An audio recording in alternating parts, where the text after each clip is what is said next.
Hi, welcome to our channel where we share the most intriguing stories.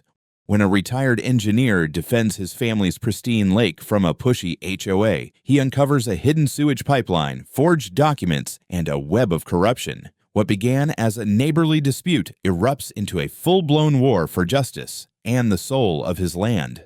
I have lived long enough to know that peace is never a permanent tenant on any piece of land, no matter how much of it you own. For most of my life, though, it certainly felt like my lake, my grandfather's lake, had found a way to bend that rule. The place had always been a quiet refuge, a stretch of 120 acres carved out of Utah soil with stubborn hands and old-school engineering, anchored by the artificial lake my grandfather expanded back in the 1960s. The man wasn't a poet, but he treated water like it was scripture. He believed any body of water could become a living thing if you respected it enough. By the time I inherited it, the lake was just that, alive, clear water, healthy reeds along the edge, a self-sustaining stock of trout and bass, and a small wooden dock that Dad and I rebuilt when I was a teenager. Every bolt in that dock had a memory attached to it. I maintained the place myself. After I retired from consulting on water systems, I finally got to work with water the way I always wanted to, without bureaucrats telling me which valve could be turned on what day.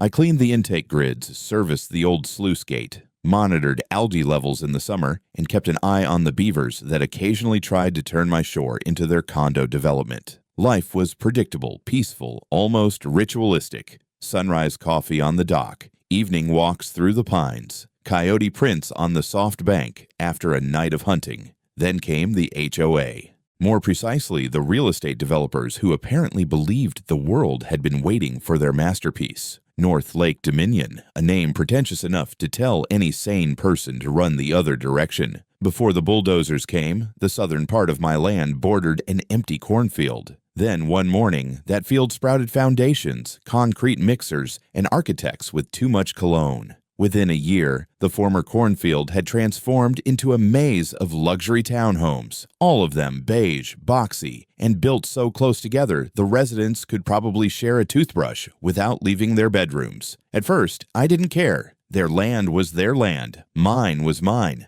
But HOAs don't truly understand boundaries, geographical, ethical, or otherwise. Sure enough, about 2 months after construction finished, I met Karen McNeil, president of the Freshly Minted Homeowners Association, and a woman with the energy of someone who had been waiting her entire life to police other people's happiness. She arrived in a spotless white SUV that cost more than my first house, wearing sunglasses large enough to communicate both confidence and contempt. She stepped out and offered me a smile that could have been warm if it weren't so rehearsed. "Mr. Atchison," she said, "your property is just beautiful. Truly, our families are so fortunate to have you as a neighbor."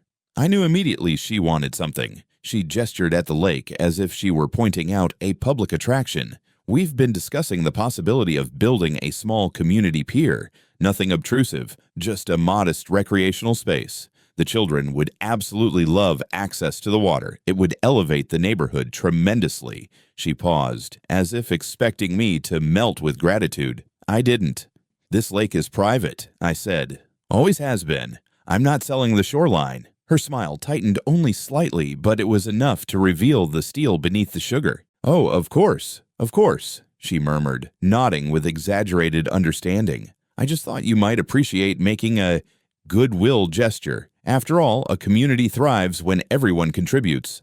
I resisted the urge to tell her that communities also thrive when people mind their own damn business. Instead, I said, "I'm sure your residents can find recreation somewhere else. This place is family land, not for sale, not for lease, and definitely not for an HOA project." For the briefest moment, something sharp flashed in her eyes. Disappointment, irritation, maybe entitlement, the trifecta that often lives inside people who believe rules are written for everyone but them. Then she plastered her smile back on, thanked me for my time, and drove off. Most people would take a polite no and move on. Karen wasn't most people, and HOAs aren't known for giving up when they smell the possibility of control. I stood on the edge of my dock watching the dust settle behind her SUV, and felt it. Not fear, not anger, but the subtle shift in the air that comes just before a storm rolls in. At that moment, I didn't know just how much damage that storm would bring, or how far the HOA would go to get a piece of something that didn't belong to them. I only knew one thing. My grandfather built this lake with his bare hands, and I wasn't about to let anyone take it. It started small, like most things meant to irritate you just enough to question your sanity. A clipboard here, a stranger in a safety vest pretending not to stare at your property, an anonymous call about a potential violation. At first, I thought it was just the usual growing pains of having an HOA community living next to private land. But no, this was not some casual oversight. This was precision harassment, HOA style, and it had Karen's manicured fingerprints all over it. Roughly 2 weeks after I told Karen to take her community pier idea and shove it somewhere less serene, a white county truck showed up at my gate. 2 men in matching jackets got out, one holding a folder, the other a water sampling kit. I watched them from the edge of the property, coffee in hand, and one eyebrow already raised before they said a word. "Morning," the first one said. "We're from the County Environmental Inspection Division. Got a call about possible unregulated water extraction happening on this property."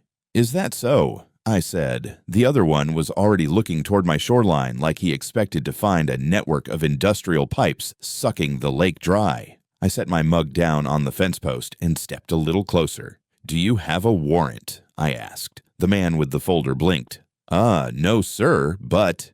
"Then you can turn your little water test kit around and walk back to the truck. This is private land, and you're not coming 1 inch past that fence without paperwork." To their credit, they didn't argue, just mumbled something about checking back with their supervisor and left. But I'd seen this game before. Karen didn't get the answer she wanted, so now she was pulling levers. Bureaucratic ones.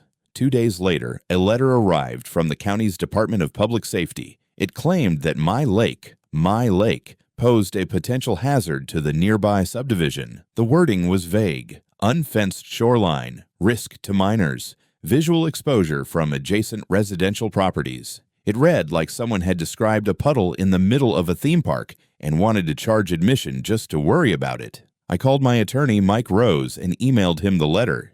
He was already familiar with my property. Hell, he used to fish here before he got a desk job. His reply was swift and, thankfully, surgical. He sent a packet to the county with every deed, survey, water rights certification, and environmental compliance report we'd accumulated since 1968. By the end of the week, the complaint was formally dismissed. That should have been the end of it. But HOA types don't understand losing. They treat a legal defeat like a rude email that just needs to be resent with more exclamation points. Soon after the dismissal, HOA newsletters started appearing in the mailboxes of my neighbors, especially those in the new development. I managed to get my hands on one from an old friend who still worked in code enforcement. Page 3 had a feature titled, "When Lakes Turn Dangerous, A Community's Right to Safety." The article didn't name me directly, but it didn't have to. It talked about an adjacent water body with unmonitored access, potential ecological liabilities, and, my personal favorite, inflexible property owners impeding community integration.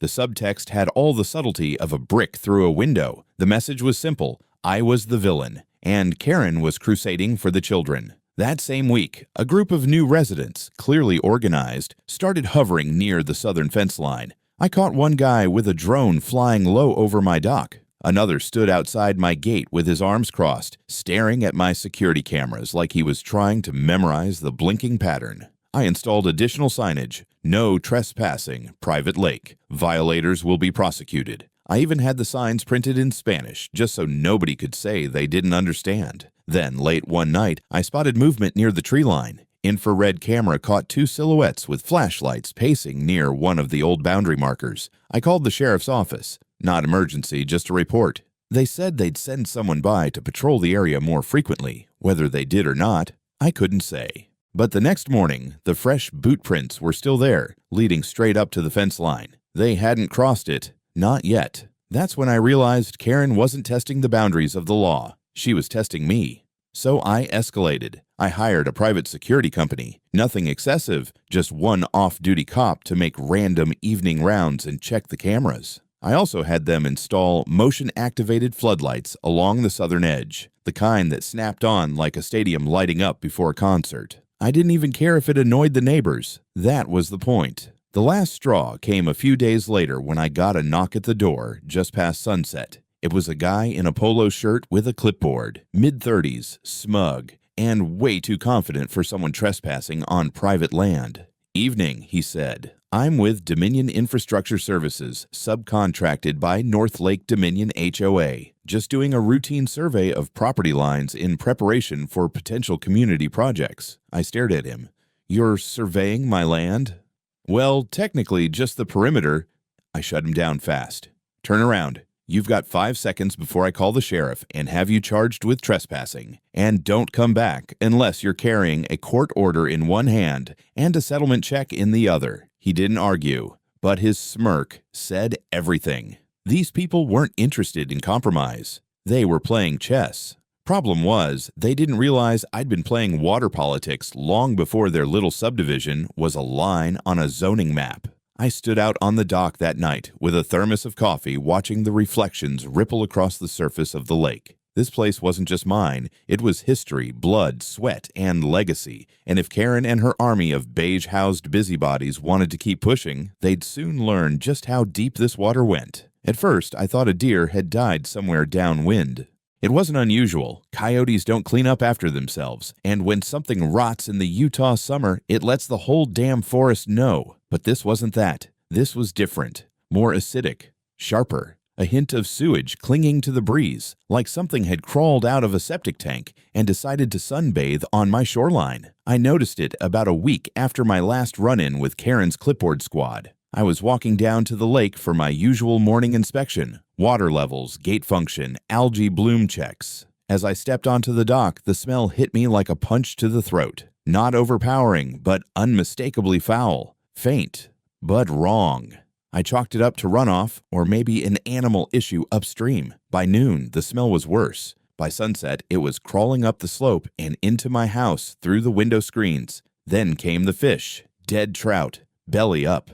3 of them at first, floating in the shallows like tiny white rafts of failure. I netted them out and checked. No visible trauma, no signs of predation. I opened one and the gills were dark, almost blackened. Not natural, something was poisoning them from the inside. That's when the alarm bells truly started ringing. I immediately ran the sluice gate and tested the water clarity, murky, with visible sediment and what looked like oily streaks near the southern edge of the lake. I hadn't seen that before. And that smell, God, it was worse in the heat. Like something had gone septic in the soil itself. I walked the perimeter that evening, flashlight in hand, nose burning, around the southern edge, where the lake skirted the boundary with the HOA's development. I noticed something strange, a patch of soft, sunken earth where the ground used to be firm. The grass had yellowed, the soil gave underfoot like a sponge, and I saw condensation forming at the edge of a small, unnatural depression. That's when I found the pipe. It was partially buried, just a few inches showing above the soil. PVC, about 4 inches in diameter. It led from the wooded buffer zone between my property and the HOA's development and went straight into the embankment leading to the lake. It was well hidden, covered with leaves, camouflaged with moss and twigs. Someone wanted this invisible. I grabbed my shovel and dug until the sun started to dip below the trees. The pipe extended deeper, and not just one, 2 of them side by side like conjoined twins. One was dry, the other was weeping, slow, steady drips of a viscous grayish liquid that smelled like a public restroom in the middle of July. That's when the sickening realization hit me. Sewage, raw, untreated sewage, being piped directly into my lake. I didn't sleep that night. I sat in my office, cross-referencing county maps and utility schematics, calling in a few favors from old colleagues who still worked in civil planning. One of them, a woman named Danielle who owed me a bottle of bourbon from an old flood mitigation bet, confirmed my worst suspicion. "North Lake Dominion isn't tied into full municipal sewage yet," she said over the phone. "They're on a temporary private system until the county finishes the expansion line. Contractors were supposed to build a holding tank and off-site transfer." I leaned forward. "Supposed to." She hesitated. "No tank on file. No permits for outflow easement. No scheduled pump-outs. Something stinks over there, Ron, and I don't just mean literally." The next morning, I suited up and got to work like it was a crime scene. I collected water samples from 5 points around the lake, especially near the southern inlet. I photographed everything, The pipes, the sludge, the dying vegetation. I wore gloves, sealed everything in labeled containers, and overnighted the samples to an independent water testing lab I'd worked with back when I was consulting. I paid extra for expedited results. In the meantime, I called Mike Rose. He listened quietly while I laid it all out, then sighed the kind of sigh you only hear from lawyers when they realize something just went from civil nuisance to full-blown lawsuit. "Ron," he said, "if this comes back the way I think it will, we're talking about felony environmental violations, possibly criminal dumping." "Yeah," I muttered, staring out the window at the lake. "I figured." 2 days later, the lab emailed me the results. I opened the report and felt my stomach turn. Fecal coliform bacteria at levels nearly 10 times the legal maximum for recreational water. Nitrates and phosphates off the charts. Chemical markers consistent with residential sewage, detergents, hair products, toilet waste. This wasn't a spill. This was a pipeline. I reviewed my security camera footage from the forest's edge, and there it was, clear as day. 2 weeks prior, under cover of night, a construction crew in unmarked trucks pulled up through the HOA's access road and began digging. No company logos, no warning. They were there for about 4 hours. When they left, the forest looked undisturbed. They'd installed the pipes under cover of darkness, bypassing all regulation, and started dumping waste into a private lake like it was just another retention pond on a city grid. This wasn't negligence. It was deliberate, planned, executed with stealth, and they thought I wouldn't notice, but they forgot who they were dealing with. The moment I had that lab report in hand, the war changed. This wasn't about zoning anymore. It wasn't about some HOA pestering an old man with paperwork and fake smiles. No, this was environmental assault. It was biological warfare under the guise of suburban development, and I wasn't about to let them treat my lake, my grandfather's lake, like a toilet just because they thought no one would notice. I met with Mike Rose the next morning. He looked over the lab results, the photographs, the video footage, and didn't even flinch. "That's one of the reasons I trust the man. He doesn't blink when the water turns black. He just gets to work." "We're going nuclear," he said, flipping through the folder. "Good," I replied. We filed 3 formal complaints that day. First, to the Utah Department of Environmental Quality, complete with lab-certified water contamination reports, visual documentation of the pipes, and footage of the illegal work being done. Second, to the county's Infrastructure Planning Division, demanding a full review of the HOA's wastewater plans, permits, and records, or lack thereof. Third, to the Office of the State Water Engineer for violation of my private riparian rights. Mike also sent cease and desist letters to both the HOA and the construction subcontractor registered to North Lake Dominion, informing them of pending litigation and ordering an immediate end to all dumping activities. While the legal gears started turning, I got to work on the ground. I hired a private engineering firm, guys I used to work with, to survey the shoreline and pinpoint all unauthorized inflow points. They found both pipes and even traced their entry line back across the HOA's greenbelt. One of them looked me in the eye and said, "This wasn't amateur work, Ron. This was designed to look like part of the natural drainage." So I did what any responsible landowner would do when someone's shitting in his backyard. I sealed it off. Within 48 hours, we'd poured 2 reinforced concrete caps over the outflow ends of both pipes. I embedded them with rebar, epoxy anchors, and, for good measure, a steel mesh grid that would trigger the security floodlights if anyone tried tampering with it. I wanted them to know, I saw what you did, and I'm not letting another ounce of filth touch this water. Predictably, the HOA flipped. Karen sent me a formal letter through her attorney claiming I had sabotaged community infrastructure critical to resident health and safety. She accused me of interfering with gray water management systems and said my actions may have contributed to an increase in subsoil saturation, whatever the hell that was supposed to mean. The legalese was sloppy, desperate, and, as Mike pointed out, laughably thin. "They know they're screwed," he told me. "They're just hoping to bully you into backing off before this goes public." Too late for that. I leaked the story to a contact at the Salt Lake City Tribune, anonymously at first. I sent them the aerial photos of the lake, the dead fish, and the capped pipes. The reporter called me 2 hours later. "I want to interview you," she said. "People need to see this." "Not yet," I told her. "Let them lie a little more. Then we'll burn their whole narrative down." Meanwhile, The Department of Environmental Quality sent a team to investigate. They took their own water samples, reviewed my evidence, and asked to inspect the buried piping. I walked them down to the site personally. One of the inspectors, a sharp guy named Roy with a mustache like a 70s cop, looked at the concrete seal, then back at the lake. "You're lucky you caught this early," he said. "Another few months, and the nitrate levels would have made this a Superfund site." He paused, squinting at the tree line. "And you say they never contacted you for permission?" "Nope," I said. "They snuck in under the radar and hoped I was too old or too dumb to notice." Roy muttered something under his breath and shook his head. "Well, they're about to notice something else."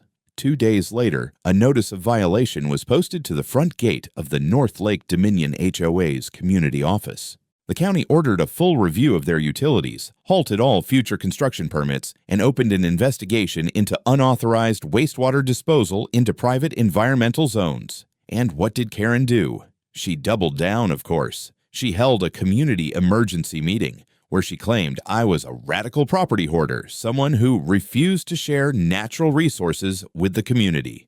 She blamed me for creating ecological panic and claimed that the water issue was exaggerated for attention. That's when things took a darker turn. Later that week, a thick envelope arrived at my door, unsigned. Inside were glossy documents, maps, flowcharts, approval forms stamped by the county. One stood out, a letter with a digital signature that looked disturbingly familiar. My name. My supposed approval for temporary redirection of surface runoff via community outflow system. It was dated 3 months prior. I never signed it. I never even saw it. But the signature was a near-perfect replica of mine. Mike went quiet after looking at it for 5 seconds.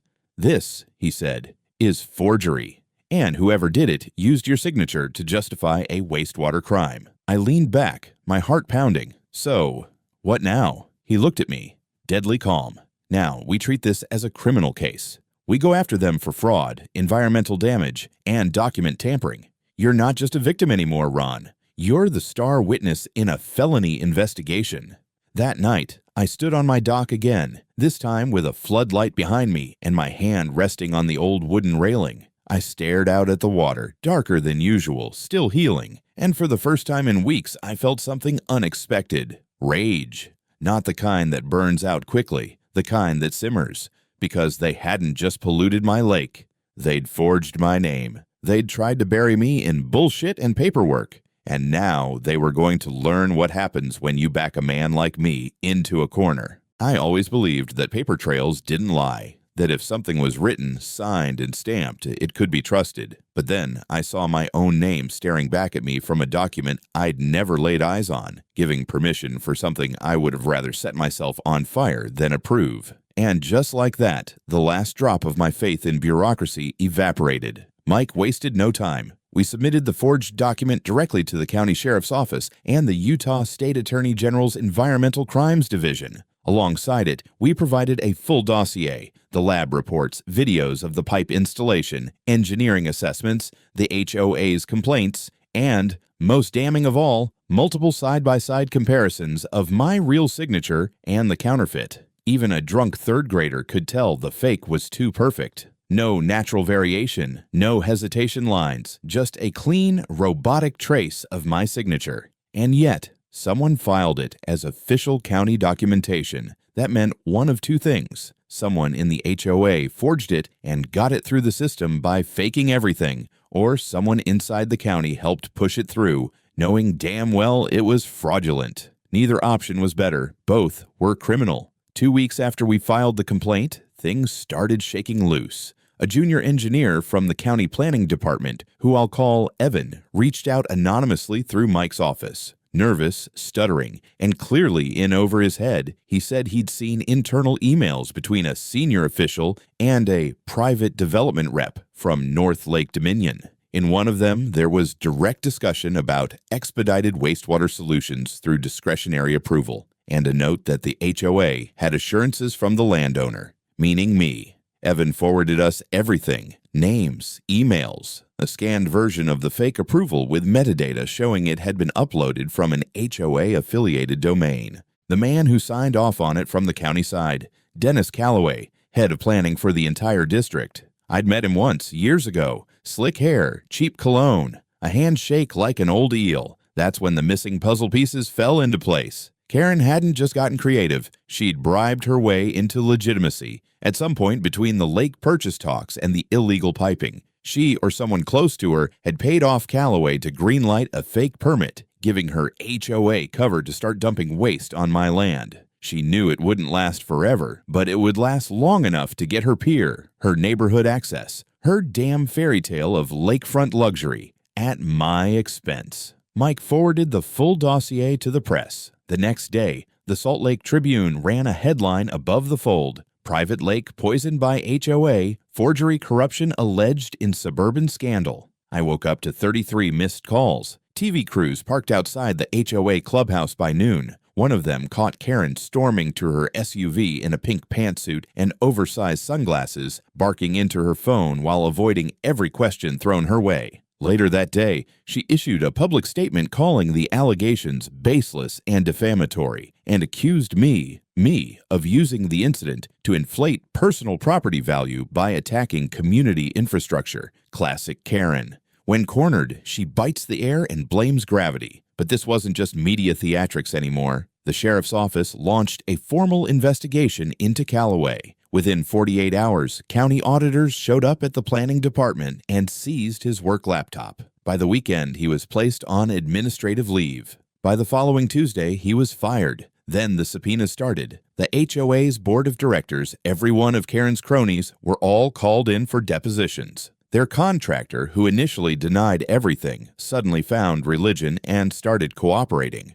According to his testimony, Karen had given explicit verbal assurance that the HOA had secured legal clearance to use the lake for temporary runoff and graywater buffering. He even described the layout meeting where Karen told the engineers not to involve city inspection because the homeowner prefers discretion. Mike and I sat in stunned silence reading that line. "This is textbook conspiracy," he muttered. "Multiple actors, coordinated misrepresentation, active concealment. She's going down." But Karen wasn't the type to go quietly. She filed a motion to dismiss all civil suits, claiming the HOA acted under the belief of good faith authorization. A judge tossed it in under 24 hours. She then tried to delay her deposition due to medical exhaustion from the media circus. That didn't work either. As we prepped for the first court hearing, I got a text from the Tribune's lead reporter. "You need to hear this. Trust me." She sent me an audio file. The voice was unmistakable. Karen, mid-conversation, speaking with one of her board members. Apparently, the board member had started recording her after things began to unravel. "If he wants a war," Karen's voice hissed through my earbuds, "then he can drown in his own lake. He had his chance to be part of something bigger. Now we'll use the system to bury him. I don't care how we got the signatures. Nobody's going to investigate a couple of pipes once the pier is finished." I listened to it 3 times. It was damning.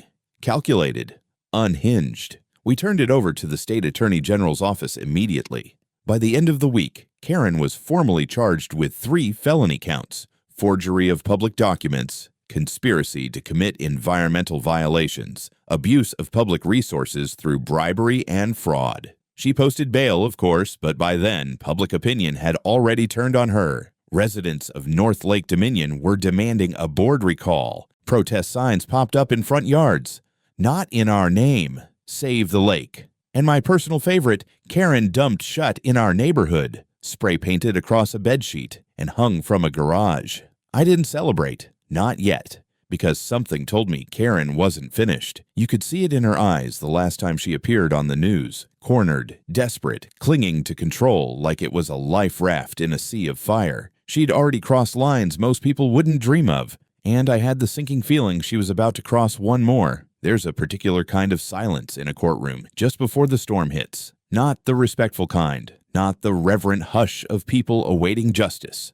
No, this is the silence of 1,000 invisible threads pulling tight around one person's neck and everyone else pretending not to notice. Karen McNeil sat at the defendant's table like the queen of a crumbling empire. Her hair was perfectly sprayed into shape, her expression smug but twitchy, like she knew the wolves were circling, but still thought she might bluff her way out of the den. It was the preliminary civil hearing. My lawsuit against the HOA for $5.4 million, covering environmental destruction, property devaluation, and punitive damages. The courtroom was packed. Residents, reporters, HOA members who hadn't yet resigned in shame, and even a couple of local politicians trying to look like they gave a damn. I was seated at the plaintiff's table beside Mike Rose, who had the quiet satisfaction of a man about to disassemble a building with tweezers. Karen's legal team opened with what they probably thought was a brilliant defense. Our client, they said, acted in reliance on documentation provided by licensed professionals and county officials. The HOA's contractor managed the technical aspects of wastewater infrastructure. Ms. McNeil was under the impression all activities had received lawful approval. It was a beautifully crafted turd of a statement. All the right words, all the wrong meaning. Then Mike stood up. He didn't raise his voice. He didn't pace or gesticulate like a TV lawyer. He just walked up with a thumb drive and plugged it into the courtroom monitor. "Let's listen to Ms. McNeil in her own words," he said. And then we heard it. Her voice, clear, biting, unmistakable. If he wants a war, then he can drown in his own lake. I don't care how we got the signatures. Nobody's going to investigate a couple of pipes once the pier is finished. It was like dropping a grenade into a bowl of soup. Half the room gasped. Karen's attorney tried to object, citing unauthorized surveillance, but Mike cut him off clean. The recording was provided voluntarily by a board member of North Lake Dominion. "Your Honor, we have affidavits. It's admissible." The judge, an older man with the patience of a saint and the dead eyes of someone who'd seen one too many suburban power plays, nodded. "Overruled, let it play." So we did. More snippets followed. Karen pressuring the contractor to skip inspections. Karen telling her board to push the project through before the old man catches on. Karen laughing, actually laughing, about the fact that no one in the county gives a damn about wetlands if you throw a fundraiser. By the time the recording ended, the courtroom was as cold as a walk-in freezer. The defense went into panic mode. Her lawyers started spinning. She was speaking in metaphor. The recordings lack full context. This was a private conversation taken out of proportion, but you can't explain away gleeful criminal intent. Not when it's dripping from your voice like spoiled wine. And Karen, she just sat there, jaw tight, eyes burning holes through the monitor like she could melt it into silence. But the worst wasn't over. Outside the courthouse, the audio file had already gone viral. A local news outlet had published it just 20 minutes after the hearing began, and by the lunch recess, it was the top trending video in the state. The hashtags were relentless. Karen, the Polluter Lake Gate Flush, the HOA. By the time we returned for the afternoon session, protesters had gathered on the courthouse steps. Not just my supporters either, HOA residents, families, seniors who'd trusted Karen to make their little suburban dream come true. They were pissed. One woman held a sign that read, "You lied. We paid. The lake died." That night, I thought I could finally breathe. But Karen wasn't done. The next evening, I got a call from my security team. Motion sensors had triggered by the southern sluice gate. When the guard arrived, he found her. Karen, wearing all black, crouched near the water intake system, holding a red gas can and a lighter. She didn't even flinch when the flashlight hit her. Just stood up like she'd been caught red-handed in the middle of a painting and wanted the world to see her brushstrokes. "What the hell are you doing?" the guard asked. She didn't answer.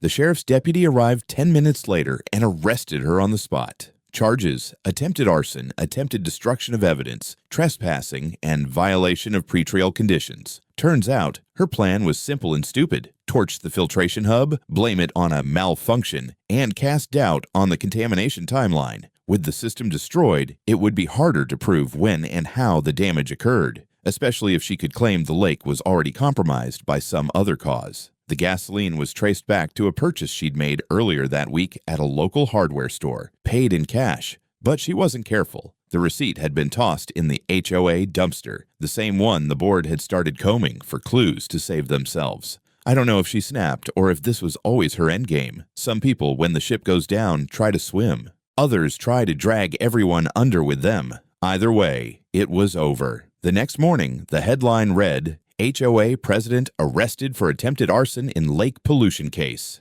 The public turned completely. The HOA residents voted to dissolve the board within the week. The county issued an emergency management order putting North Lake Dominion under temporary receivership. Karen's bail was revoked. She was remanded to county jail pending her criminal trial. I sat by the lake that night. No coffee, no bourbon, just silence. For the first time in months, the air smelled clean. In the days after Karen's arrest, it was like watching a termite-ridden house collapse in slow motion. You poke one rotten beam, and suddenly the whole facade gives way. The county stepped in hard. They appointed a temporary oversight committee to manage the now headless HOA.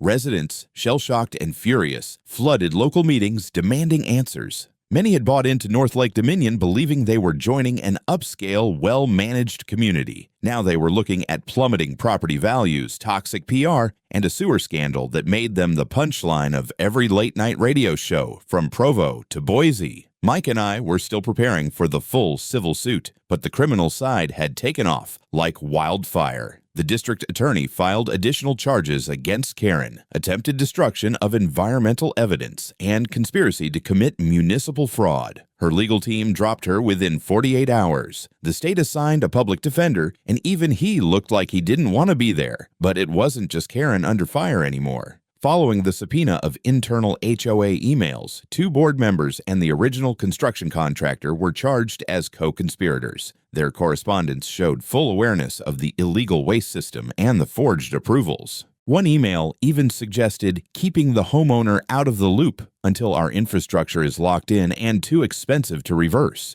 That email alone added another $500,000 to our damages claim. At the same time, the Utah Environmental Board released their official findings. The dumping had caused severe nitrate buildup in the lake. At least one underground aquifer had been contaminated, and the damage was consistent with high-volume, sustained sewage discharge over multiple months. Cleanup was estimated at over $4 million. The state demanded full restitution. I was offered the option to hand over the cleanup to the state entirely, but I refused. This was my lake, and if it was going to be restored, it would be on my terms. I hired a private ecological restoration firm. Expensive, but the best in the region. They started by isolating the southern quadrant with floating barriers, then began water oxygenation, sediment extraction, and bioswale filtration. It would take months, maybe a year, but we were already seeing improvements. Meanwhile, the HOA officially ceased to exist. A court order dissolved the board, froze all community bank accounts, and placed temporary control of shared assets, parks, roads, drainage systems under the county until new governance could be formed. Residents now had to organize an entirely new legal body or apply for direct municipal management. Karen, still behind bars, watched her empire fall from a concrete bench with no phone privileges. But even as she faded from relevance, I wasn't done. Mike filed the amended civil complaint. $3.7 million in environmental restoration costs, $1.2 million for infrastructure damage and legal expenses, $600,000 in personal damages, property value loss, defamation, stress, and loss of use. Total $5.5 million backed by overwhelming evidence and public support. And that wasn't the only blow. One of the final nails in the coffin came from a former HOA resident, a retired IRS auditor who submitted proof of misused community funds. Apparently, Karen had redirected nearly $80,000 from HOA reserves to pay for the illegal piping and hush money consulting fees to Callaway, the corrupt county planner. That opened a whole new can of worms. The FBI quietly stepped in to review the case under federal wire fraud statutes. It was no longer just about a poisoned lake. It was about a criminal enterprise posing as a homeowners association. The last court session was quiet, almost sterile. No cameras, no signs, just paperwork, signatures, and the soft rustle of defeat. Karen wasn't there. She'd already accepted a plea deal in exchange for a reduced sentence. 15 years, no parole for at least 7. 2 of her board members took 8 and 10 respectively. Callaway, the former county planner, got 9 years federal time for corruption and fraud. The judge approved our full civil settlement. $5.5 million awarded in damages. HOA assets liquidated. Homes placed under temporary county receivership. Every illegal structure near the lake, pipes, decks, fencing, ordered removed within 60 days. I didn't smile. I didn't cheer. I just signed the last document and walked out of that courthouse with the weight of 3 generations behind me and the clarity of knowing I'd done exactly what needed to be done. By spring, the lake had begun to heal. The water was clear again. Birds returned to the shoreline. You could walk the perimeter without gagging from the stench. My restoration team installed a custom-designed filtration sluice, one that would permanently monitor chemical content in real time. Then I did something I hadn't told anyone about. I registered the land under a new designation, Private Conservation Easement. The lake was now protected, untouchable by developers, HOAs, or zoning gimmicks. It would remain a sanctuary, a closed loop, for as long as I drew breath and long after. And at the new gate, I had a sign carved from stone, mounted with iron bolts, and lit from beneath so it would shine even on the darkest night. It reads, "This lake is not for sale and not for dumping."